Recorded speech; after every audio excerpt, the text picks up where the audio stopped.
ৰাষ্ট্ৰপতি ট্ৰাম্পৰ শুল্ক অস্ত্ৰনে বিহাৰৰ ভোট যুদ্ধ ৮ বছৰ পিছত হঠাতে কিয় হাৰ পালে বিজেপি চৰকাৰ ৩৩টা জীৱনদায়িনী ঔষধ জিএছটি শূন্য জীৱন বীমা স্বাস্থ্য শিক্ষা খণ্ডতো জিএছটি ৰেহাই নিত্য ব্যৱহাৰ্য বহুবোৰ সামগ্ৰীতো জিএছটি হ্ৰাস কিয় হঠাতে জিএছটি ৰেহাই দিছে মোদী চৰকাৰে বিহাৰত ক্ষমতা হেৰুৱাৰ ভয়ত হঠাৎ এই পৰিৱৰ্তন নেকি ৮ বছৰে জনতাক লুটি খোৱা চৰকাৰে কিয় কৰিলে এই পৰিৱৰ্তন হঠাতে যেন হাইঠা মাটিত পৰিল যোৱা ৮টা বছৰে জিএছটিৰ নামত জনতাক লুটিপুটি খোৱা চৰকাৰেও হঠাতে হাৰ পালে মোদী চৰকাৰে জিএছটিৰ যি পৰিৱৰ্তনে বিৰোধীৰ লগতে সাধাৰণ জনতাকো কৰি তুলিছে হতবাক বুধবাৰে জিএছটি পৰিষদৰ বৈঠকৰ পাছতে বিত্তমন্ত্ৰী নিৰ্মলা সীতাৰমণে জিএছটিৰ বৃহৎ পৰিৱৰ্তনৰ কথা ঘোষণা কৰে জিএছটিৰ পৰিষদৰ ৫৬ সংখ্যক বৈঠকত বিত্তমন্ত্ৰী নিৰ্মলা সীতাৰমণে জিএছটি সম্পৰ্কীয় কেইবাটাও গুৰুত্বপূৰ্ণ ঘোষণা কৰিছে বিত্তমন্ত্ৰীয়ে কয় যে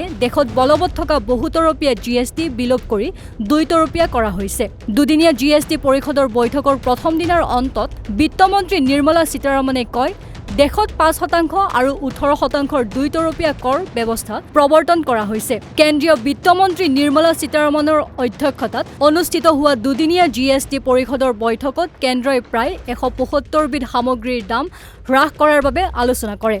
এই আলোচনাৰ অন্তত নিত্য ব্যৱহাৰ্য সামগ্ৰীৰ জিএছটি ১২%ৰ পৰা ৫%লৈ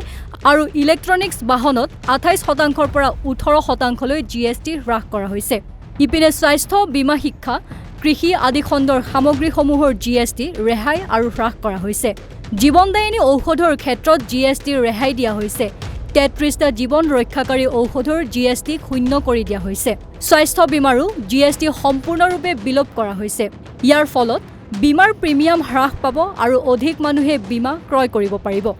ইয়াৰ উপৰিও স্বাস্থ্য সেৱাৰ সামগ্ৰী যেনে thermometer oxygen diagnostic kit reagent glucometer আৰু টেষ্ট ষ্ট্ৰিপৰ জিএছটি হ্ৰাস কৰা হৈছে এই পৰিৱৰ্তনে চিকিৎসা খৰচ লাঘৱ কৰিব আৰু বিশেষকৈ দৰিদ্ৰ শ্ৰেণীৰ লোকসকলক সহায় কৰিব বুলি কোৱা হৈছে ইপিনে শিক্ষা কেন্দ্ৰৰ সামগ্ৰীসমূহক সম্পূৰ্ণৰূপে জিএছটি মুক্ত কৰা হৈছে এই ঘোষণাই ছাত্ৰ-ছাত্ৰীসকলৰ বাবে শিক্ষা সামগ্ৰী অধিক সুলভ কৰি তুলিব কৃষিখণ্ডৰ কৃষকসকলৰ বাবে ডাঙৰ সকাহ দিছে নতুন জিএছটিৰ স্লেবে ট্ৰেক্টৰ টায়াৰ জৈৱ কীটনাশক ড্ৰিপ জলসিঞ্চন ব্যৱস্থা আৰু মাটি খান্দিবলৈ ব্যৱহাৰ কৰা মেচিনৰ জিএছটি হ্ৰাস কৰা হৈছে ইয়াৰ ফলত কৃষি সামগ্ৰী অধিক সুলভ হ'ব আৰু উৎপাদন বৃদ্ধি পাব ইলেক্ট্ৰনিক সামগ্ৰী এয়াৰ কণ্ডিশ্যনাৰ টেলিভিছন ৩২ ইঞ্চিতকৈ ডাঙৰ LED আৰু LCD মনিটৰ প্ৰজেক্টৰ আৰু ডিছৱাশ্বাৰ আদিত জিএছটি ২৮%ৰ পৰা ১৮%লৈ হ্ৰাস কৰা হৈছে ইয়াৰ ফলত এই সামগ্ৰীসমূহৰ দাম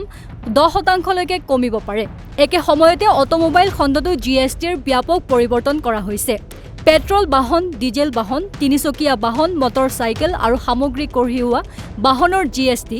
২৮%ৰ পৰা ১৮%লৈ হ্ৰাস কৰা হৈছে এই হ্ৰাসে অটোমোবাইল উদ্যোগক গতি প্ৰদান কৰিব আৰু গ্ৰাহকসকলক সস্তাত বাহন কিনিবলৈ সহায় কৰিব অৱশ্যে SUVৰ দৰে বিলাসী বাহনৰ ক্ষেত্ৰত পূৰ্বৰ ৫০%ৰ পৰা ৪০%লৈহে জিএছটি হ্ৰাস কৰা হৈছে এই জিএছটি সংস্কাৰসমূহে দেশৰ অৰ্থনীতিত নতুন গতি আনিব বুলি বিশেষজ্ঞসকলে মত প্ৰকাশ কৰিছে ইপিনে চৰকাৰৰ এই হঠাৎ জিএছটি পৰিৱৰ্তনক সহজে ল'ব পৰা নাই বিৰোধীয়ে কেন্দ্ৰীয় চৰকাৰৰ সংশোধিত জিএছটিক আদৰণি জনাই শাসক বিজেপিক তীব্ৰ সমালোচনা কৰিছে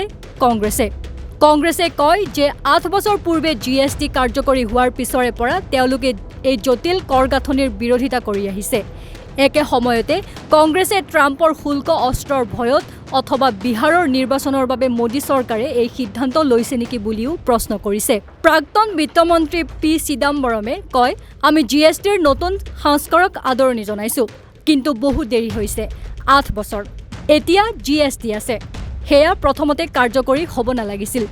আমি ৮ বছৰ ধৰি এই কৰ গাঁথনিৰ বিৰোধিতা কৰিয়ে আহিছো কিন্তু এতিয়ালৈকে চৰকাৰ অচল হৈ বহি আছে কিন্তু ইমান দিনৰ মূৰত হঠাৎ জিএছটিৰ পৰিৱৰ্তন কিয় ইয়াৰ উত্তৰ বিচাৰিছে কংগ্ৰেছ নেতা চিদাম্বৰমে news desk report North East নাও